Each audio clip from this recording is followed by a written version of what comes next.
Alright, welcome back to another video. My name is Chelsea and this is my March wrap-up video. I'm wrapping up March a little early, so this video is coming out before the end of the month. That's only because I am in the middle of moving, which is a good thing. We moved states like 6 months ago, so we were in an apartment and now we're actually just, it's a much simpler move. We're just switching apartments to a nicer apartment and I'm very excited. But in terms of reading, this last week of March was kind of a dud anyway, so I just figured I'd get into my wrap up. Also, I don't know what it is about March. It always feels like the longest month for me. I don't know why.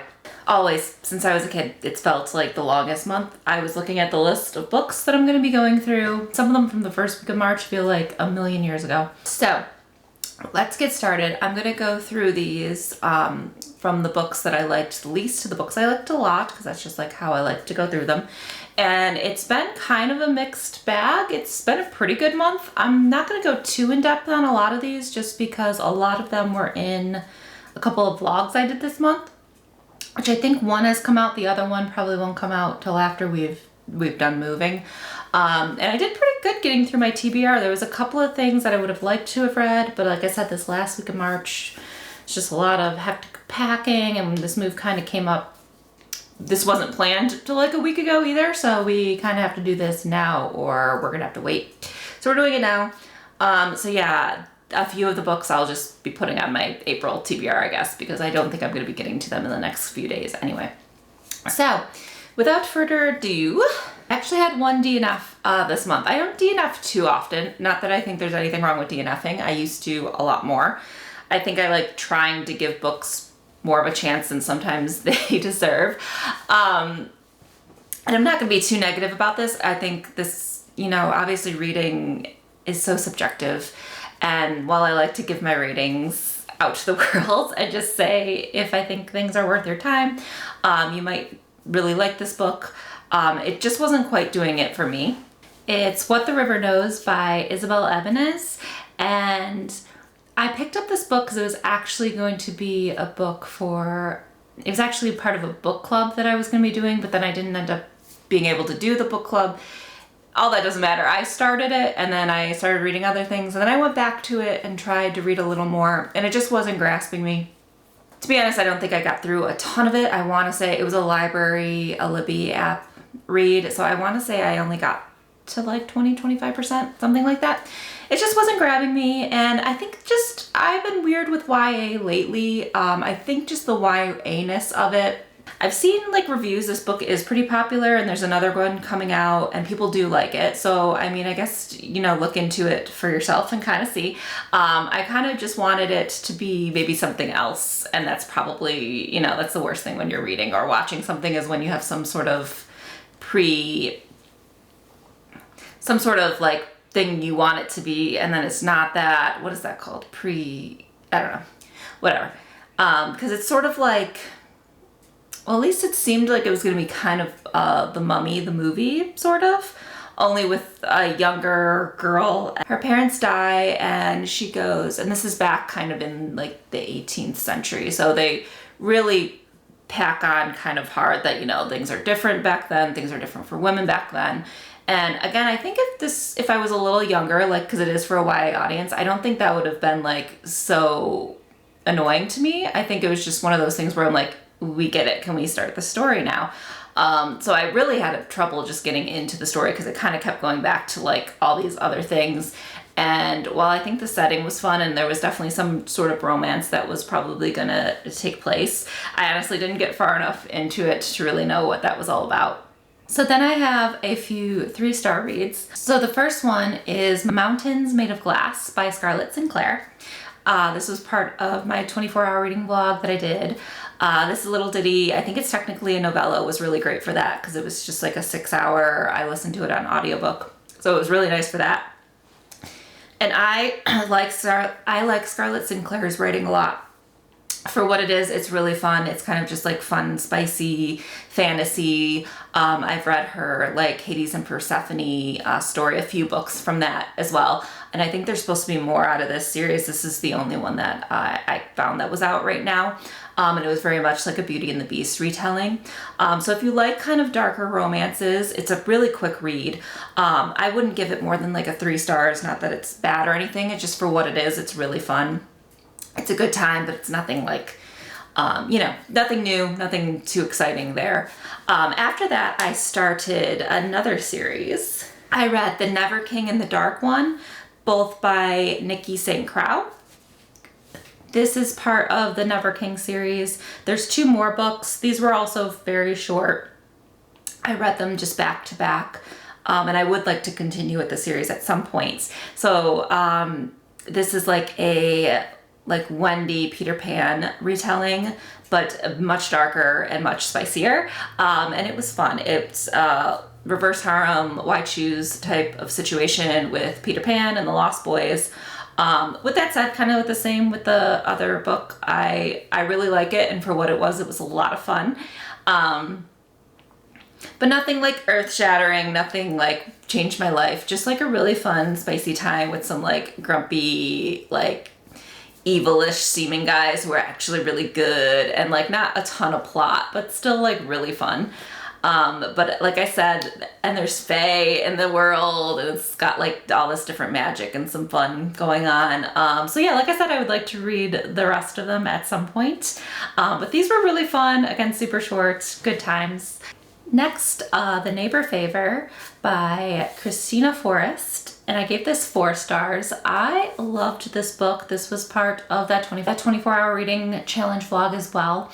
So I won't get too deep into it, but basically it was sort of like a You've Got Mail type of plot where 2 people were corresponding back and forth via email, and were really hitting it off, and then something happened and one of them stopped, talking to the other one. And I loved our main female character in this. I definitely related to her a lot. She worked in the publishing industry. She hated her job, but she wanted to kind of switch to like children's publishing. She's more of a shyer type, which is always fun to read, just because I like reading people who are not like myself as well, but something about reading that like shy, anxious person is always a good time too, and it's written well. And this was just a cute love story, and I gave it 4 stars. Definitely a sweet read, definitely a good like palate cleanser. Highly recommend it if you just want like a sweet contemporary romance to read. And then I got a little out of my comfort zone with this one because I don't read fiction a ton anymore, but I read Yellowface by R.F. Kuang. Was on all the bestsellers for last year, and I really liked this book. Pretty much it's almost like a satire of the publishing industry, and this girl's friend dies in front of her, and she ends up like stealing her manuscript and passing it on as her own work. And her friend, who was doing so much better in the publishing industry already, when she died, she was thinking she'd like take her work and like publish it for her, but then she just kind of flat out takes her work. And this I also gave 4 stars to. So it was a very interesting read. I hated our main character a lot, but obviously you're supposed to, and it was just sort of like, what is gonna happen now? And it was just kind of like a really interesting take on the publishing industry and like some of the issues with social media and like racism and all sorts of stuff. So it was kind of crazy that I read this during the 24-hour reading challenge, because I think I would have probably liked maybe reading it a little slower. But that's okay, because I still did really like it, and I'm glad that I read it, and I'm gonna try in the future to read, maybe throw in one fiction or something different every month into my list, just because I have so many fantasy and romances I want to get to. But there are definitely other books like this that I see that I do still put on my TBR and want to read, so I am glad that I ended up reading this one. Okay, and then I read King of Wrath by Anna Wan. I love Anna Wan's writing. I read like the Twisted Games and Twisted Lies, that whole Twisted series from her last year. Was super into it. This is the first book in another series that I'm really interested in getting to all of these books. It's a very adult contemporary romance. And in this book, we follow our character. It's a forced marriage situation. So she and Dante, who is a guy that we've seen from the Twisted universe before. I guess I'll just call it the Twisted universe. I'm not even sure if that's what it is. But all the guys at the Valhalla Club are kind of like part of this series. And I really like, and I think it's like supposed to be the 7 deadly sins. Like this first one's Wrath, and the next one I think is Pride, and then the third one I don't even know if that one's out yet, but I would like to read those as well. And yeah, so it's a forced marriage situation, and her father's basically blackmailing this guy into marrying her, and they get off on like not the best of foot, but she's dealing with like stuff with her family and trying to be the best she can for them because she doesn't really want to go through with an arranged marriage. And yeah, it gets pretty spicy and it gets really fun, and I liked it a lot. I would give it 4 stars. I really like her adult contemporary writing. It's very hit or miss for me, so when I like one, I think I just found an author that I really like, so I'm gonna probably read King of Pride at some point because I did like the characters involved in this first story. I think they will be fun to read in the next one.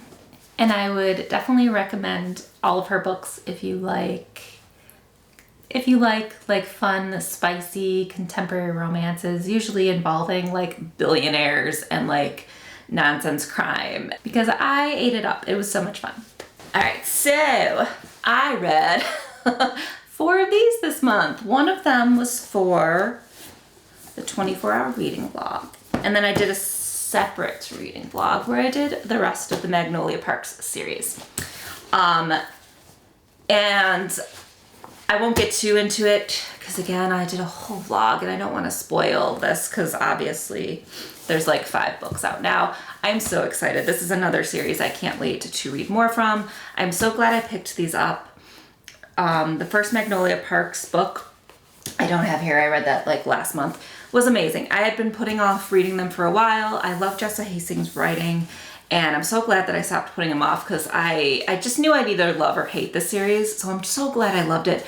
The characters are super realistic and just wild. I can't get over how crazy things get, and just kind of the like, even the mundane parts are written so well. Just so interesting to read. It's kind of like watching, I don't know, like trashy TV. But it's set in London, which is fun, and they're just like super rich 20-somethings, like, you know, fucking up constantly and like making the wrong decisions. And then in the Daisy Hates book, we get some different POVs, which is really fun, and there's more of like a crime element to this one. So this is a 5-star series for me. I think technically I rated this one definitely 5 stars. I think the rest of them, what did I do? Yeah. So I think technically I rated the first one and this one 5 stars, and the rest of them were 4 stars. Not because they were bad, I just loved these first 2 so much. And I really, really loved this Daisy Hates book. It kind of ended in a really crazy way, and I do like the back and forth between the Magnolia Parks storyline and the Daisy Hates stuff, because we get a little bit of those characters in the other books. We just don't get to see what's truly going on or the full story. So can't wait, another series. I can't wait for the next book. I hate reading series that aren't finished, but this is kind of the end to the Magnolia and BJ story. I think they'll obviously be in the other ones, but like their love story is kind of wrapped up in this, and it was very sweet. And I really loved all the characters. I hope we get like a lot more from them in the future. Okay, and now it's 5 stars all the way. We got Butcher and Blackbird. I freaking love this book. This was another one, part of that reading challenge. That was such a good reading challenge. I just ate this up. If you like dark romance, it's not for everybody, but give this one a try. I honestly, there's triggers right in the beginning of it, but I didn't think it was anything that crazy, but I do read dark romance sometimes. Basically, we have two serial killers that fall in love. Like, that's wild, isn't it? Like, it's so fun. It's very funny. It's like a dark romantic comedy, and there are some gross scenes, but again, you could just like skip over them. I really didn't think they were that bad, but when we're in like serial killer territory, you know. And it got really spicy pretty quickly. And this one's kind of, I mean, everyone knows about this one. It's all over the internet right now because I think a lot of people really like it too. So definitely recommend if you want a good spicy time and a really fun and funny love story. Okay, and the last series I have to talk to you about today is the Mortal Fates series by J. Bree. Yes, my girl J. Bree. Love her. Love her so much. She's the same author as the Bonza Tai series, which I read in January and freaking loved.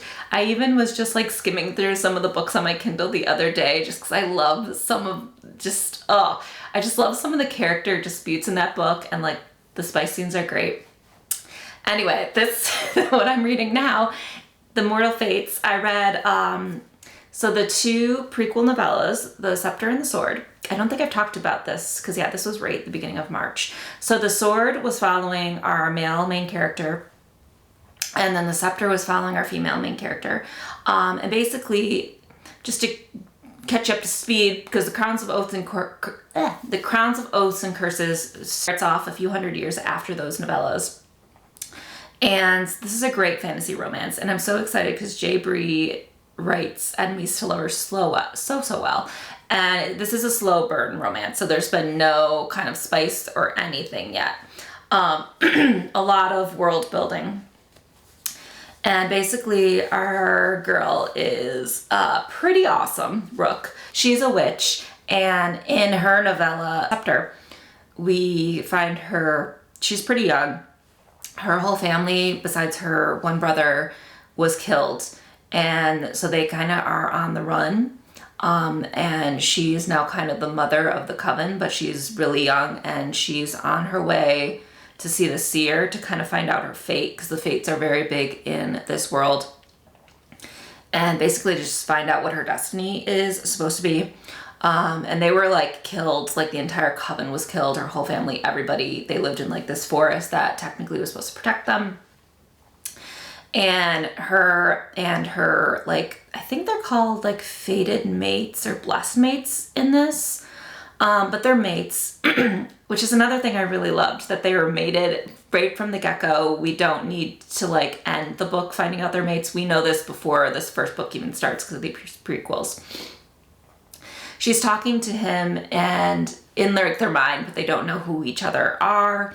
He is he is a prince of this Fey kingdom, and they absolutely hate witches.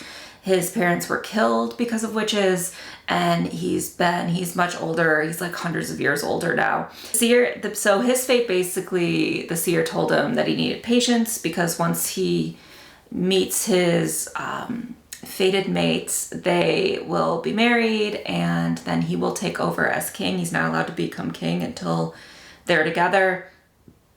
And then they'll end up winning this giant war that's happening. They were talking kind of in their minds, and then once she goes to the seer and finds out that he is her mate, and he is known as like the Savage Prince, and obviously he kills a lot of her people, she kind of runs away with her brother, and they kind of stop all communication at that point once she finds out who he is through like their mind connection. And she goes to another continent and basically becomes a really badass fighter, because she's like helping them with the war that's going on there, with like another fake court. So she comes back in the beginning of the book. I like that we had all that like pre-world building and a lot of like their own thoughts, because there's obviously a lot of stuff going on between the two of them. And then when they meet up in the beginning of this one, it's pretty awesome, because she's coming back to basically meet her fate. She is done running. She was gone for a few hundred years. And obviously the second he finds out she's a witch, he thinks this is a trick. He is super upset. He, for whatever reason, kind of just thought she had been kidnapped or something, and that's why she stopped talking to him. So he's been worried about her for years. I kind of was expecting this like docile young thing who's just been traumatized that he would have to take care of, and then he'd become king. Furthest from the truth, because she's a witch, and again, he hates witches. So does all of his fae people, his like friends, and some of the other people at the court. And he's trying to help the court because the land has been really, in this world, like the fae have been kind of like neglecting taking care of their land. So it's really starting to backfire on them. They don't really care. He seems to care about his people a lot, but they don't do like the magical things that they need for their land. They've like literally slaughtered anyone with witch blood so badly that they don't even have healers anymore at his palace. And so she's pretty devastated because she's from this same area, and when she first sees that the land is this bad, she has such a connection. She's technically the mother of her coven now, and she's got all these powers, but she's not like telling them any of that. He basically takes her captive, and she's gonna go along with him, and she's put in the dungeons pretty much, and people are pissed. He's pissed, his friends are pissed. And they're pretty horrible to her, and she's really not doing anything. She just kind of like sits there and like takes it for a lot of this book. It's very slow burn. It's very slow burn. It takes a while to get into, but it's really nice because she's got such a redeeming quality, and she is naturally a healer. That's like what she was meant to do. The only reason she left the forest was because her entire family died. She would have been there still like healing people and taking care of people. So she helps one of his friends, another princess, who is really horrible to her. They kind of just leave her in the dungeons, like unbathed. Like they're technically feeding her, but she doesn't really even need their food because she's living off the land and she's trying to like save the land. And then one of the fae haven't been able to have children because of a curse that happened a long time ago. So she actually helps this woman who's friends with our prince, and she's basically delivers the baby and like ends the curse. So some people are starting to believe that she's not like evil because there's this other horrible because there are bad witches in this world. They're kind of like, she describes it as they're kind of like tainted or like brainwashed almost by this other person. So basically by this other person. So like he's kind of right in that, you know, these witches have been attacking him and everyone, but also he's got like such prejudice against her, even though she's done nothing wrong, and she's literally like just healing and helping people. She's helping like the kids there. She's trying to save the land. He saves his friends and her baby. So some people are starting to get on her side, but they still really don't trust her until the end where she does something really awesome to help them out. So long story short, I'm really excited because the next book is coming out in April, and that is called, what it's called? The Throne of Blood and Honor. And I need to get physical copies of these books because they look absolutely gorgeous. But I'm very excited. Hopefully he'll be changing his mind a little bit now. They are definitely fated mates, so they kind of have to deal with each other. And she so far has been willing to help him and his people. And I mean, she doesn't have family anymore, so I think she's really cares about the land and is trying to help him. And he just believed that she was kind of like a spy sent by the other like bad witches, which she's not. She hates those other witches too. And that she's super awesome on the battlefield. And then, so hopefully he'll be a little better in this one, and there'll be a little more romance going forward, but I'm sure there's gonna be a lot more happening with the war. I just love J.B.'s writing. I love this type of fantasy, and I can't wait to read this next one. This was definitely a 5 stars. I'd highly recommend it if you liked the Bansatai series at all. Obviously, this is not the same. This is a little more kind of closer to like a Throne of Glass type thing, but more of a romance. Obviously, slow burn, but she writes like hating people, like hate to love, like enemies to lovers so well in that other series. So you'll probably really like this too. But 5 stars. I cannot wait for this next book. So that's all the books that I read in March. I read 14 books plus the one DNF. I'm having such a good time doing this. I can't wait. I will get to my April TBR video hopefully soon. Once this moves over, things will be so much easier. But I have a lot of exciting, most anticipated releases coming out in April, and plus I have a few more series that I'm trying to get through and a few books that I didn't get to in March. So next month's gonna be super fun. Thank you so much for watching. I hope you liked this video. If you haven't yet, please like and subscribe to my channel, and I will see you in the next one.